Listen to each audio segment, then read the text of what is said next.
এই সেই ঘাট যেখানে রামপ্রসাদ সেন দেহত্যাগ করেন। কথিত আছে একবার দীপান্বিতা কালী পূজায় সারা রাতব্যাপী দীপান্বিতা কালী পুজো সারার পরে রামপ্রসাদ সেন মায়ের মূর্তি নিয়ে এই ঘাটে এসেছিলেন বিসর্জন করতে। রামপ্রসাদ সেনের সঙ্গে অনেক দলবল ছিল, তারাও পিছনে পিছনে আসছিলেন এবং রামপ্রসাদ সেন সামনে সামনে আসছিলেন মায়ের পূজার যে ঘরটা সেই ঘরটা মাথায় নিয়ে গান করতে করতে।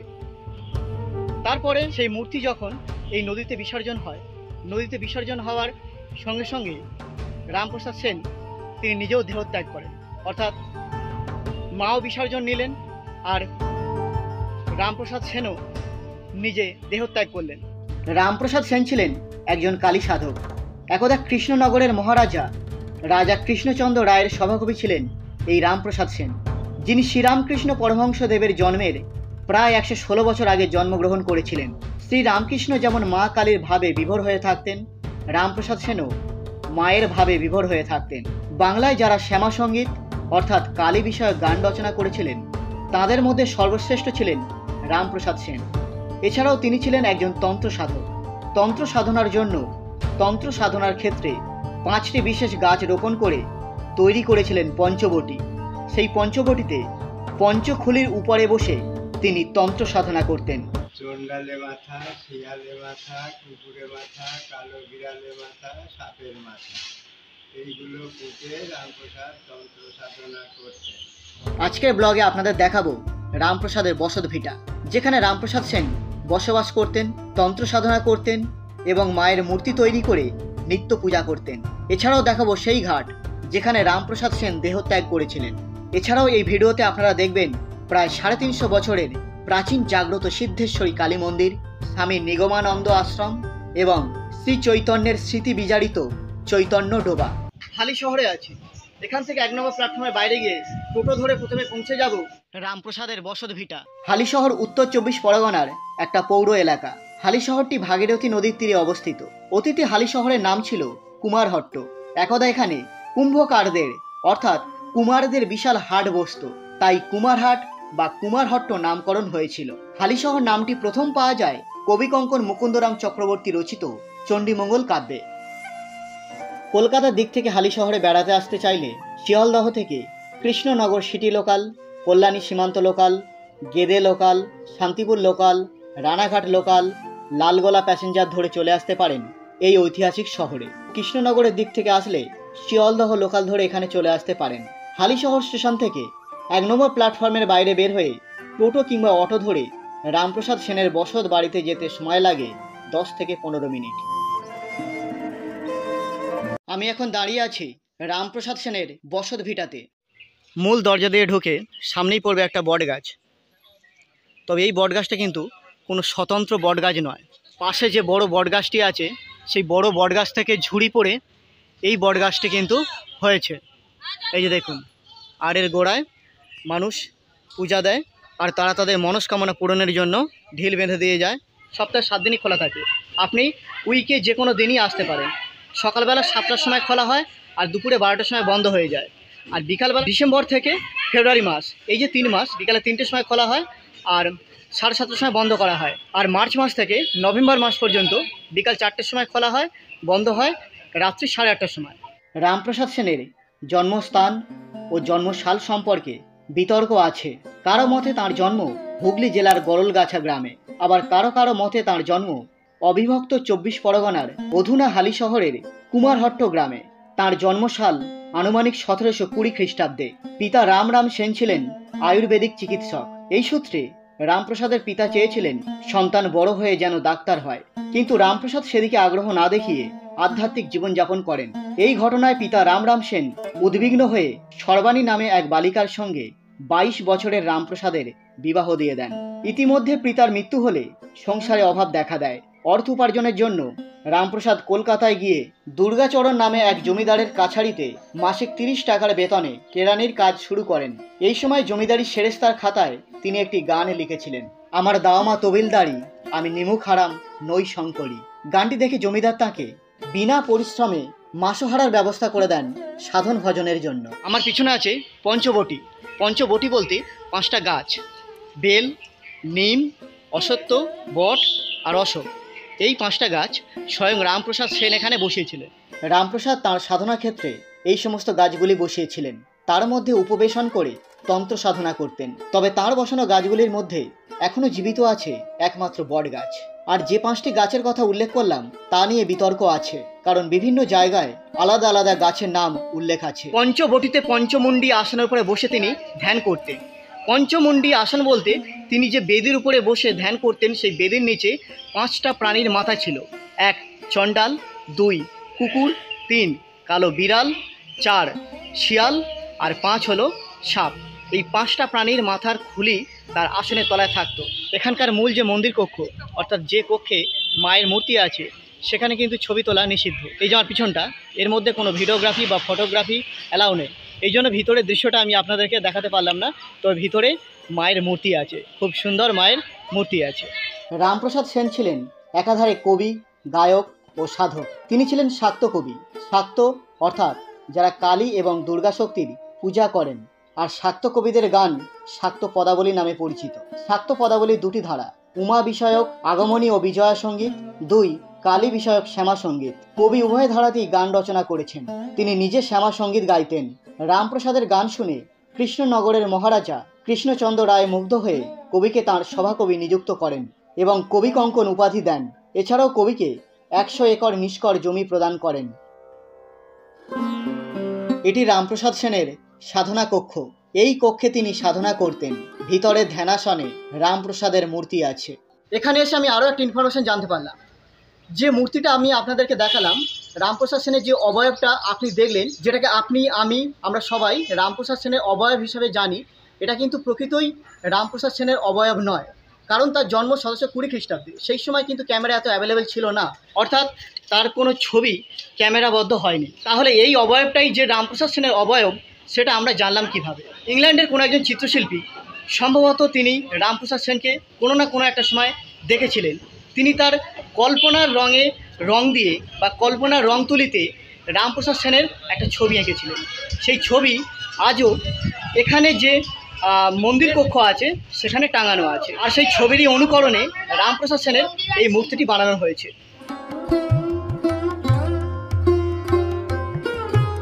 সামনে এই যে জলাশয়টি দেখতে পাচ্ছেন, এই যে দেখুন, এই জলাশয়ে রামপ্রসাদ সেন প্রত্যেকদিন স্নান করতেন।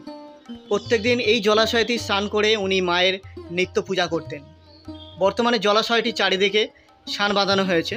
বর্তমানে এই জলাশয়ে কচ্ছপ আর বিভিন্ন মাছ আছে। এই যে দেখুন একটা কচ্ছপ, এই যে দেখুন একটা কচ্ছপ রয়েছে, কচ্ছপ দেখা যাচ্ছে। এরকম অনেক কচ্ছপ রয়েছে এর মধ্যে, মাঝে মাঝে ভেসে উঠছে। এই যে একটা দূরের দিকে আছে, এরকম অনেকগুলো কচ্ছপ এর মধ্যে রয়েছে। রামপ্রসাদ যখন ঘাটে বসে গান গাইছিলেন, তখন নবাব সিরাজদৌল্লার দাদু আলিমুদ্দিন খান নৌকা নিয়ে বেড়াতে যাচ্ছিলেন।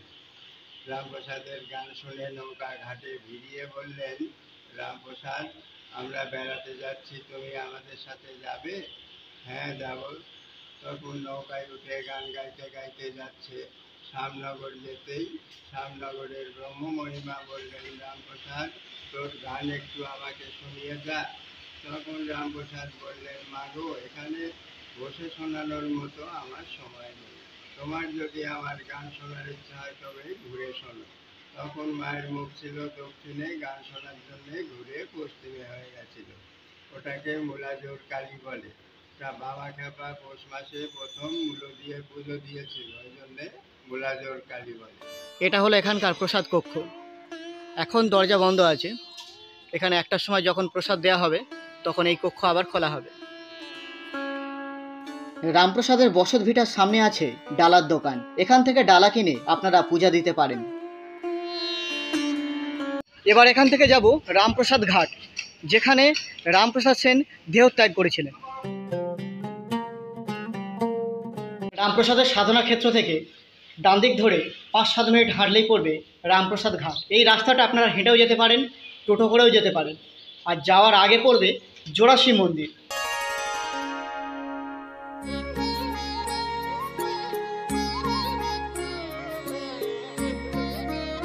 জোড়াশিব মন্দির থেকে কিছুটা এগিয়ে আসলে পড়বে রামপ্রসাদ ঘাট। রামপ্রসাদের জীবনের নানা ঘটনাবলী চিত্রের সাহায্যে এখানে ফুটিয়ে তোলা হয়েছে। এই সেই ঘাট যেখানে রামপ্রসাদ সেন দেহত্যাগ করেন। কথিত আছে একবার দীপান্বিতা কালী পূজায় সারা রাতব্যাপী দীপান্বিতা কালী পুজো সারার পরে রামপ্রসাদ সেন মায়ের মূর্তি নিয়ে এই ঘাটে এসেছিলেন বিসর্জন করতে। রামপ্রসাদ সেনের সঙ্গে অনেক দলবল ছিল, তারাও পিছনে পিছনে আসছিলেন এবং রামপ্রসাদ সেন সামনে সামনে আসছিলেন মায়ের পূজার যে ঘরটা, সেই ঘরটা মাথায় নিয়ে গান করতে করতে। তারপরে সেই মূর্তি যখন এই নদীতে বিসর্জন হয়, নদীতে বিসর্জন হওয়ার সঙ্গে সঙ্গে রামপ্রসাদ সেন তিনি নিজেও দেহত্যাগ করেন, অর্থাৎ মাও বিসর্জন নিলেন আর রামপ্রসাদ সেনও নিজে দেহত্যাগ করলেন। অনেকেই হয়তো প্রশ্ন করবেন দীপান্বিত অমাবস্যা কি? দীপান্বিত অমাবস্যা হচ্ছে লক্ষ্মী পূজার পরে যে অমাবস্যা, অর্থাৎ যে সময় আমরা শ্যামাকালী পূজা করি কার্তিক মাসে, ওই সময়ের যে অমাবস্যাটা ওটাই দীপান্বিত অমাবস্যা। এবারে যাব সিদ্ধেশ্বরী কালী মন্দিরে। এই যে রামপ্রসাদ ঘাট আছে, এই দিকে মুখ করে দাঁড়ালেই বাঁদিকে যে রাস্তাটা, সেই রাস্তাটা গিয়েছে সিদ্ধেশ্বরী কালী মন্দিরের দিকে। এখান থেকে হেঁটে 5 থেকে 7 মিনিট লাগবে, আপনারা টোটো করেও যেতে পারেন আর ভাড়া পড়বে 10 টাকা। আর এইটা দিয়ে আমি এসেছিলাম, এবার আমি এসেছি সিদ্ধেশ্বরী কালী মন্দিরে। এটা এখানকার একটা খুবই জাগ্রত কালী মন্দির, আর পাশ দিয়েই বয়ে যাচ্ছে ভাগীরথী নদী। চলুন দরজা দিয়ে ভিতরে প্রবেশ করি। সামনে এই তোরণের ওপরে আছে ঘন্টা, ঘন্টাটা একবার বাজানো যাক।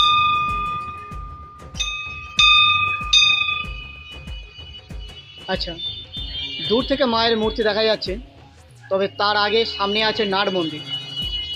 এই যে যেটা দেখতে পাচ্ছেন এটা হচ্ছে নাট মন্দির। এই নাট মন্দির পেরিয়ে মায়ের মূর্তির কাছে যেতে হবে। মায়ের মন্দিরের সামনে এরকম একটা অংশ আছে যেখানে ধূপ মোমবাতি জ্বালা হয়, আর ঠিক তার পাশেতে একটা শিব মন্দির আছে, যে মন্দিরে শিবলিঙ্গ আছেন, এই দেখুন। আর সব প্রাচীন বড় বড় মোটা গাছ রয়েছে, এটা অশ্বত্থ গাছ আছে। চলুন মন্দিরে ওঠা যাক।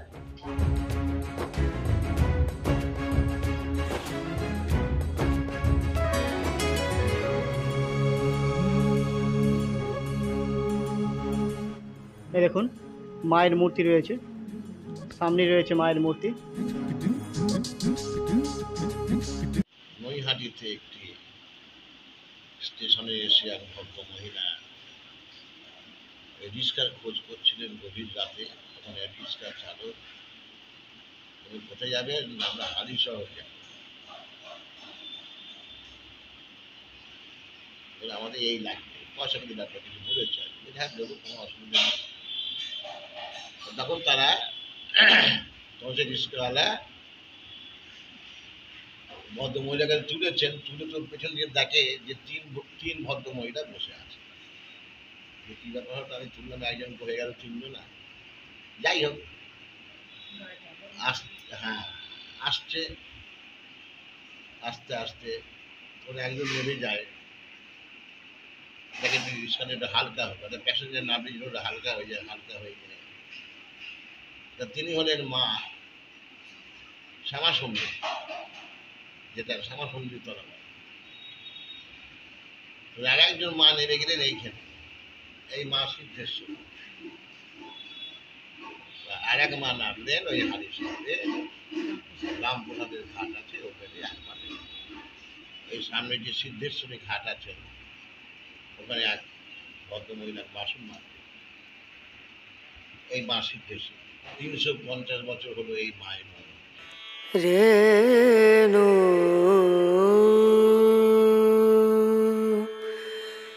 মন্দিরে পুরোহিত যে ঘাটটির কথা বলছিলেন, এই সেই ঘাট। এই ঘাটেই মা দেখা দিয়েছিলেন, আর এটা হলো ভাগীরথী নদী। এই মন্দিরের ওপেনিং টাইম সকালে 7টা থেকে দুপুর 12টা, আর বিকালে 4টা থেকে সন্ধ্যা 8টা পর্যন্ত।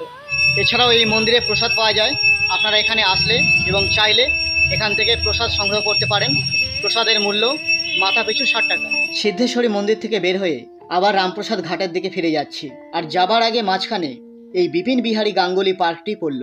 38 ডিগ্রি তাপমাত্রায় নিজের শরীরকে ছায়ানিবিড় পরিবেশে একটু শীতল বাতাসের পরশ দেবার জন্য ভাগীরথীর তীরে গড়ে ওঠা এই পার্কে ঢুকে গেলাম। পার্কটি হালিশহর পৌরসভার একেবারে সামনে অবস্থিত। আপনারা যদি এই হালি শহরে বেড়াতে আসেন তাহলে একবার কিন্তু এই পার্কে ঢুকবেন। পার্কে এত গাছপালা আর যা পরিবেশ, পার্কের যা পরিবেশ সেটা বেশ দারুণ। আর এখান দিয়ে যে নদী বয়ে চলে গেছে না পায়ে দিয়ে, এটা উপরি পাওনা, ভালো লাগার উপরি পাওনা। এখানে বসে বেশ কিছুটা সময় কাটিয়ে দিলাম, বেশ ভালো লাগলো। এবারে যাব পরবর্তী গন্তব্যে। সিদ্ধেশ্বরী মন্দির থেকে আমি আবার রামপ্রসাদের ভিটাতে চলে এসেছি। এখানে প্রসাদ খাবো। সকালেই আমি টোকেন কেটে নিয়েছিলাম। এখানে প্রসাদ খেতে গেলে আপনাকে 9টা থেকে 10টার মধ্যে টোকেন কেটে নিতে হবে 60 টাকা দিয়ে। তো আমি এই যে টোকেন কেটে নিয়েছিলাম, আর ঘড়িতে এখন 1টা বেজে গেছে। প্রসাদ কক্ষে যাব, প্রসাদ খাবো।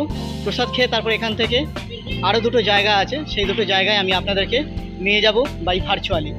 প্রসাদ নিয়ে আমি একটা ফাঁকা জায়গায় চলে এসেছি। এখানকার প্রসাদের বিশেষত্বটা দেখুন, বেশ দারুণ ব্যাপার। একটা মাটির সরা আছে, মাটির সরায় শালপাতা দিয়ে তার উপরে প্রসাদ দেওয়া হয়েছে। আর প্রসাদে আছে 2 রকম তরকারি আছে, ডাল আছে, বেগুন ভাজা আছে, আর মাটির খুলিতে করে পায়েস দেওয়া আছে। মাটির সরায় প্রসাদ দেওয়ার এই আইটেমটা বেশ কিন্তু ভালো। প্রসাদ গ্রহণ করা হয়ে গেছে। এবার এখান থেকে 1 কিলোমিটার দূরে একটা আশ্রম আছে, স্বামী নিগমানন্দের আশ্রম। সেই আশ্রমে আমি যাব, আশ্রমটা আপনাদের দেখাবো। আর তারপরে চৈতন্য ডোবা আছে। তো এই 2টো প্লেস আমি আপনাদেরকে দেখাবো। এখন আমি এসেছি স্বামী নিগমানন্দ আশ্রমে। রামপ্রসাদের যে ভিটা বাড়ি, সেখান থেকে যে রাস্তা দিয়ে আমি, এখানে বেশি ইকো হচ্ছে, যে রাস্তাটা দিয়ে আমি ওই রামপ্রসাদ ঘাটে এসেছিলাম, ওখান থেকে আমি দেখালাম একটা দিক, মানে বাঁ দিকটা সিদ্ধেশ্বরী মন্দিরের দিকে চলে গেছে, আর ডান দিকে যে রাস্তাটা এসেছে ওইটা দিয়ে আর কিছুটা আসলেই করবে স্বামী নিগমানন্দের আশ্রম। এখন দুপুর 2টো বাজে। তো এই জন্য আশ্রমের যে গেট, যেখানে মূর্তিগুলো রাখা আছে, এই আশ্রমের যিনি প্রধান স্বামী নিগমানন্দ, তার যে মূর্তি, কিংবা এখানে দেখছি অনেক ছোট বড় মন্দির আছে, সমস্ত মন্দিরেরই দরজা বন্ধ। এই জন্য ভিতরের বিগ্রহ দেখানো যাচ্ছে না। স্বামী নিগমানন্দ পরমহংস নদিয়া জেলার তৎকালীন কুতুবপুর গ্রামে এক ব্রাহ্মণ পরিবারে 18ই আগস্ট 1880 খ্রিস্টাব্দে জন্মগ্রহণ করেছিলেন। বর্তমানে এই জায়গাটি বাংলাদেশের মেহেরপুর জেলায় অবস্থিত। নিগমানন্দ সরস্বতী দেব নামেও পরিচিত হন। নিগমানন্দ ছিলেন ভারতের একজন সদ্গুরু ও সাধক। এখানেও প্রসাদের ব্যবস্থা রয়েছে। এখানে প্রসাদ খেতে হলে আপনাকে 9টা থেকে 9:30টার মধ্যে টোকেন কাটতে হবে, আর 1:45টার সময় এখানে প্রসাদ খাওয়ানো শুরু করা হয়। আমার পরবর্তী গন্তব্য চৈতন্য ডোবা। নিগমানন্দ আশ্রম থেকে 2-3 মিনিট হাঁটার পরই পড়ল চৈতন্য ডোবা। চৈতন্য ডোবাটা আসলে কি সেটা জানতে গেলে এই চৈতন্য ডোবাকে কেন্দ্র করে একটা জনশ্রুতি প্রচলিত আছে, সেটা আপনাদেরকে জানতে হবে। যেখানে আছে ইতিহাস, সেখানেই জড়িয়ে থাকবে মিথ। হালি শহরের চৈতন্য ডোবা ঠিক এইরকমই একটা জায়গা। শ্রী চৈতন্যদেবের দীক্ষাগুরু ছিলেন ঈশ্বরপুরী, তাঁরই জন্মস্থান হলো হালি শহর। 1513 খ্রিস্টাব্দে শ্রী চৈতন্যদেব পুরীধাম থেকে বৃন্দাবন যাওয়ার জন্য রওনা দিলেন। তখন যাবার পথই পড়তো কুমারহট্ট। কুমারহট্টর নাম শুনে মহাপ্রভু অস্থির হয়ে গেছিলেন, কারণ তিনি চেয়েছিলেন গুরুদেবের ভিটে দর্শন করবেন, তাকে প্রণাম করে আশীর্বাদ গ্রহণ করে বাকি যাত্রা করবেন। কিন্তু কুমারহট্টে পৌঁছে তিনি জানতে পারেন তার গুরুজি মারা গেছেন। তাই গুরুর কথা মনে করে তিনি বুক ফাটা আর্তনাদ করে কান্নায় আছড়ে পড়লেন। ভক্তিতে ভূমিতে মাথা ঠেকিয়ে প্রণাম করলেন এবং নিজের জীব ছোঁয়ান সেই পুণ্যভূমিতে, এবং সেখান থেকে কিছুটা মাটি নিয়ে তার উত্তরীয়তে বেঁধে নেন, যা দিয়ে পরবর্তীকালে তিনি প্রতিদিন কপালে তিলক আঁকতেন এবং জিভে ছোঁয়াতেন। ইতিমধ্যেই শ্রী চৈতন্যদেবের আবির্ভাবের কথা শুনে বহু ভক্ত সেই জায়গায় জমা হতে থাকেন, শুধু একটিবার তার দর্শন লাভ করবেন বলে। কিন্তু ততদিনে চৈতন্যদেব গুরুজির শোক ভোলার জন্য সেই স্থান ত্যাগ করে পুরীধামে চলে যান। গুরুর প্রতি এই ভালোবাসা ও ভক্তির কথা চৈতন্য ভক্তদের প্রভাবিত করে ভীষণভাবে। ধীরে ধীরে প্রচুর ভক্ত মহাপ্রভুকে অনুসরণ করে সেখান থেকে মাটি নিতে থাকেন। ধীরে ধীরে সেখানে গর্ত হতে হতে একটা ডোবার আকার নেয়। চৈতন্যদেবের হাতে প্রথম খোদিত হওয়ার জন্য এই ডোবার নাম হয় চৈতন্য ডোবা। তবে এই কাহিনীর সত্যতা নিয়ে বহু বিতর্ক আছে। বন্ধুরা, আজকের ব্লগের শেষ দর্শনীয় স্থান আমি আপনাদেরকে দেখিয়ে দিলাম। শুরু করেছিলাম রামপ্রসাদের ভিটাবাড়ি থেকে, আর শেষ করছি এই চৈতন্য ডোবা থেকে। পরবর্তী ভিডিওতে আবার আপনাদের সঙ্গে দেখা হচ্ছে। ততক্ষণের জন্য ভালো থাকবেন, সুস্থ থাকবেন। আর যারা ইউটিউব থেকে ভিডিওটি দেখলেন তারা চ্যানেলটিকে অবশ্যই সাবস্ক্রাইব করবেন এবং যারা পেজ থেকে দেখছেন বা দেখছিলেন তারা পেজটিকে অবশ্যই ফলো করবেন।